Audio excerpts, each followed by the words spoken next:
Welcome to B'nai Jacob 101, your cram session and guide to being a part of our congregation.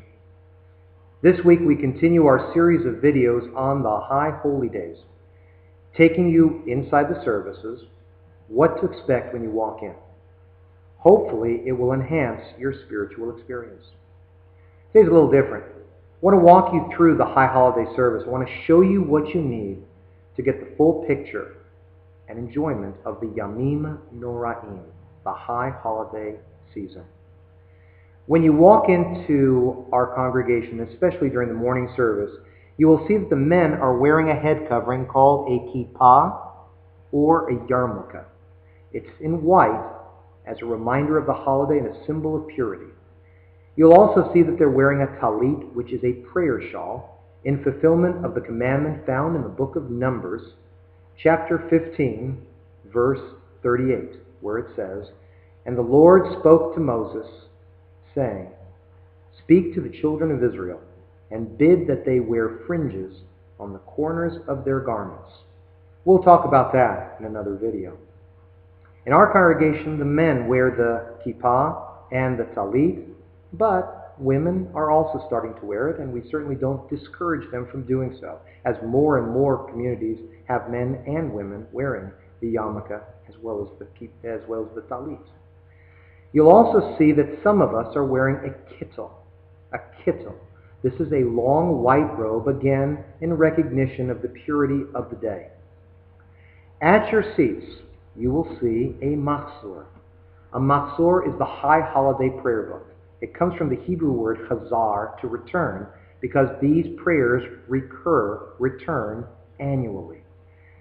Hebrew is found on one side of the machzor, English on the other. Throughout the service, pages are called so you can follow, if you like, in Hebrew or in English. Now, if your Hebrew is not perfect and you'd like to be able to follow along, we also have at our seats a transliterated prayer book, which has many of the most important prayers that are sung at the services in transliterated English, the Hebrew in transliteration, so you can follow and enjoy the service. The service is divided into 7 sections. Let me go through those with you. Birkot HaShachar is the first section. It's a very brief section, and that is the preliminary opening blessings where we thank God for the many gifts that He's given us on a day-to-day basis. The second section is called Psukei de Zimra, Songs of Praises. Much of it is taken from the book of Psalms that was composed by King David. They're spiritual stretching exercises, getting us ready for actual prayer. After those 2 sections are complete, the main service is about to begin, and that's called Shachrit, the official morning service. Shachrit is composed of 3 major sections. The Baruch, which is the call to worship, the Shema, which is the declaration of Jewish faith, and finally, the Amidah, the standing devotional prayer, where we speak directly to God. It is so important, that prayer, that first it is said silently by everyone, and then it's repeated by the person who is leading the service in its entirety. The 4th section, we listen to what God has to say to us through His words in the Torah, so then we read from the Torah. The 5th section is the shofar service, where we sound the ram's horn, as we talked about in the last video. The 6th section is the sermon, and then the final section is called the musaf, the additional service.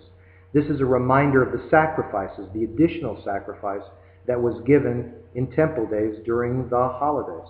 That's why it's called musaf, the additional service. The service is led by the chazan, the cantor. Sometimes the service is also led by a lay leader, and that person is designated as the shaliach tzibur, the messenger of the congregation. Some sections of the service are said completely out loud. Some are just done to keep pace with everyone. You will hear a little bit of the Hebrew, and then it's silent, and it sounds like everyone else is saying it to themselves. And then the chazan, or the shaliach tzibur, chimes right back in.